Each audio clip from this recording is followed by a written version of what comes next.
All right, Kevin, thank you. An update on a crash in Dodge County. A 46-year-old Beaver Dam woman died today after a crash in the town of Oak Grove yesterday afternoon.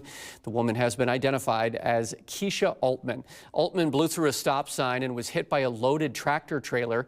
She was airlifted to a hospital with life-threatening injuries. The driver of the semi was not hurt. The crash is still under investigation.